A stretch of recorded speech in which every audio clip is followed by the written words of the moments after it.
Hey everybody, it's Jason Blaha here, and today I want to talk to you guys a little bit about what actually constitutes a full body workout and the reason people do full body workouts. So let me put on my +5 out of weaponsmithing, work on skilling up my crafting a little bit, and let's talk about this. So I did have a subscriber say in the comments, hey, you came in and what you did today in the gym and the workout footage I put up yesterday, I thought you were all about full body. Why do you have your workout split up? The only real exercise I took out that day was deadlifting. And that's because my lower back needed to recover. So a lot of people clearly don't understand what full body training actually means and why people do it. And the thing is, there's a couple of different ways to look at full body training, and you don't have to be so dogmatic about it that you come in and you do exercises you think maximally stimulate each body part. That isn't necessarily the point of a full body workout. Full body workouts do two things. Number one, they stimulate muscle protein synthesis in most of the muscles in the body. The reason that's important is that people who aren't using moderately heavy amounts of anabolics don't grow for long periods of time after training a muscle, okay? They don't grow for long periods of time, but one of the things coaches have even noted over the years, they can have people do lighter days, lower volume days, less exercise days, and people keep growing effectively on full body, and sometimes they have exercises that they only push relatively hard once a week, yet the athletes will keep adapting to it. And the reason is because, as we know, muscles stop growing usually at the most within 48 hours since the last time you trained that muscle. Anywhere from 28 to 48 hours is your muscle protein synthesis uptime. It doesn't grow any further beyond that until anabolic drugs get thrown into the mix. Okay, so for people who are training clean or on very modest amounts, you have a relatively small window in which your muscles adapt and grow in response to training. Okay, with full body training, you're training more frequently. Everything is getting worked more frequently. Therefore, muscles get re-stimulated a bit. Do they require maximum stimulation to re-spark that muscle protein synthesis? No. No. So in other words, a muscle that has been put purely into a role that maybe only stimulated it 50 or 60%, even a lighter workout or a secondary exercise will re-spark the muscle protein synthesis. Okay, and weekly tonnage is what matters for growth more than anything. A lot of people need to understand that. They get hung up in daily training volume and don't understand that weekly tonnage matters. Now, the other reason for doing full body is that it's more athletic in the sense of you do more exercises that train you to use your body as one unit. Because a lot of people, when they start splitting body parts up, they become afraid to do exercises that work too many things. They get caught in this mindset of trying to isolate too many muscles. On their shoulder day, they might be afraid to work their legs, and then they miss an enormous amount of training stimulus because they're not doing much standing work or push presses or whatever on a shoulder day, right? That's a perfect example of how you lose benefits by being dogmatic about splitting things up. People who are training full body oftentimes don't worry about the fact that, well, this exercise is working at way more muscle groups than I might want, and you're not as focused on isolating things unless you really feel it needs to be isolated. Now, what people think of with traditional full body training, Steve Reeves type and everything else, is that you're just doing the same workout 3 days a week. Okay, you're coming in and doing the same workout, all the same reps and sets, and just, as much as you can recover from. And then you're just continually trying to grow maximum stimulation. But full body doesn't have to work that way. Like I was saying earlier, what you can do with full body training is come in and partially stimulate muscles again, and it will reinforce the old training. So let's say on Monday you actually come in and you do a full body training program where you do multiple sets of 4, 5, 6 different exercises with enough workload to stimulate a large amount of muscle growth in every muscle in your body. As you become more advanced and stronger, you might not be able to pull that off multiple times a week. You might not be able to pull that off 3 or 4 times a week. All right, you might not be able to do your heavy deadlifting, for example. You might not be able to do all that much volume. It'll start to bury you sometimes. But if you come in and you do other workouts that are lesser, you will re-stimulate muscle protein synthesis, and your body will still continue to grow off of that previous training stimulation. And it can even work on individual exercises, and this is what's been noted by many coaches over the years when training athletes. For example, they could come in and say they're squatting their bench press on Monday. They could do 5 sets of 5, with nearly their 5 or 6 rep maxes. Okay, close to. All right, they're pushing themselves to the limit, and they could have them come in Wednesday and reduce the weight 20%. So let's say they did 5x5 with 300 pounds on the bench press. They might come in and do 230, 240, 250 for 5 sets of 5 on Wednesday and still progress because they've come in and they've re-stimulated that. And a lot of people say, well, that's 20% less on the same reps and sets they did before. That won't do anything. Yeah, of course it will. That's enough to cause protein disruption in all those muscles. It's enough to cause protein disruption, and that's what will re-stimulate the muscle protein synthesis. It isn't necessary to go hard all the time. But the other way to look at it, when you have whole regions or body parts or exercises or your nervous system needs to recover,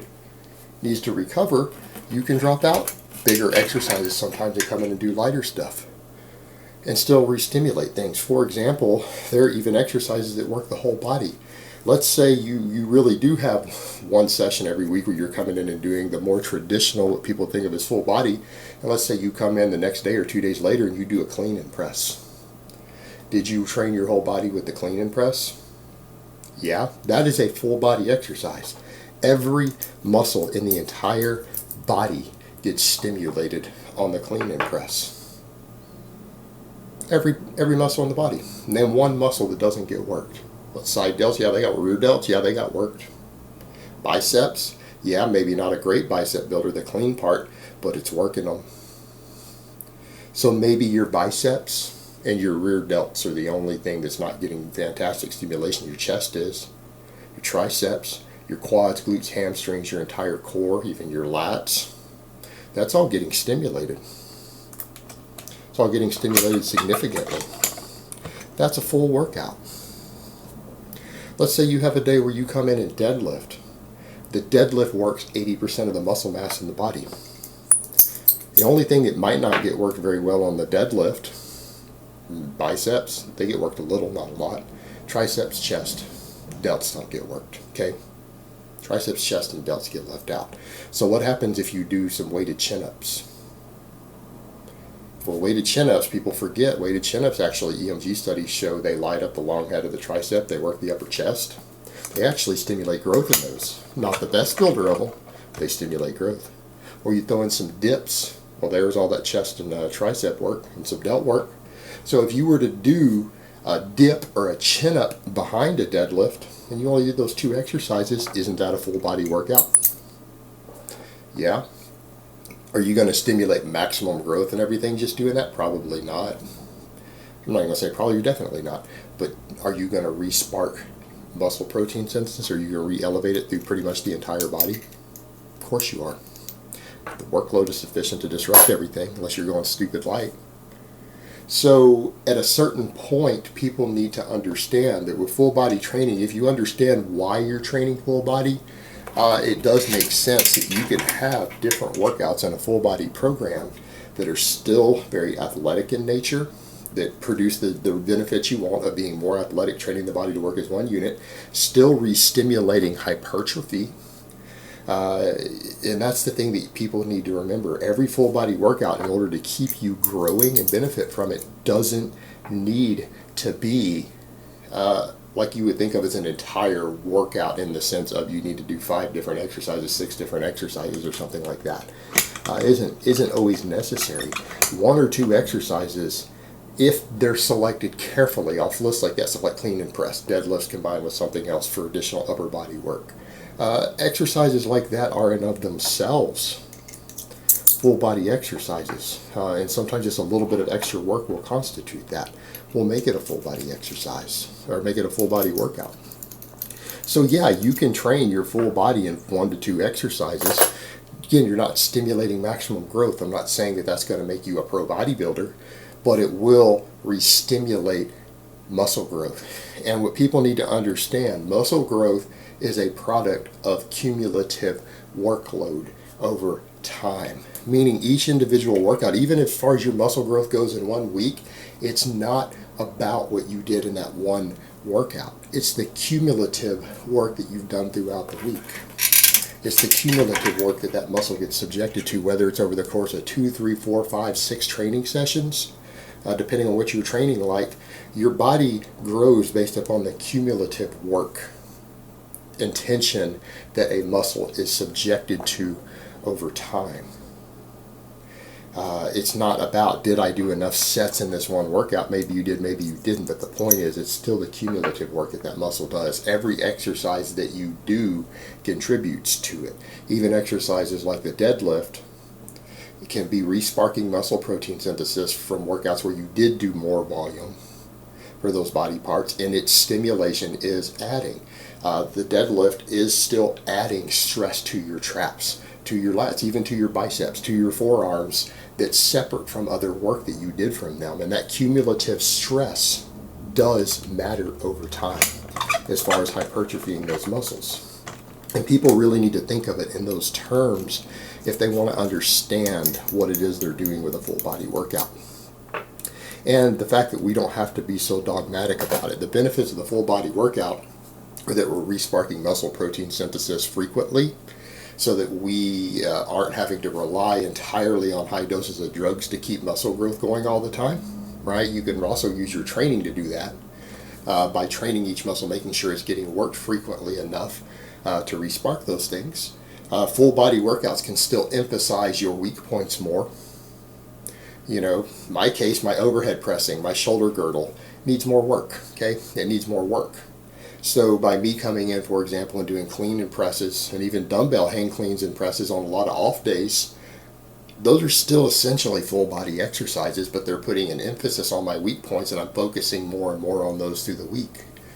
Stuff like chin-ups I do every day. Do chin-ups at home every day. But that's kind of what you can do. You can emphasize weak points also while doing full body. Okay, that can totally be done. A full body workout doesn't have to be I'm stimulating everything in my body maximally. No, you can stimulate everything in your body and still focus more workload and volume and even frequency on the areas that need more work without totally impacting your overall body's recovery from it. You can put a little more emphasis in certain areas.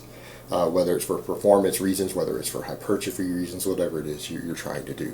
So we don't have to be that dogmatic about it, guys. We don't have to be so dogmatic. All right, guys, but that's really all I have to say on that today. I hope it's been informative, and I will talk to you guys next time.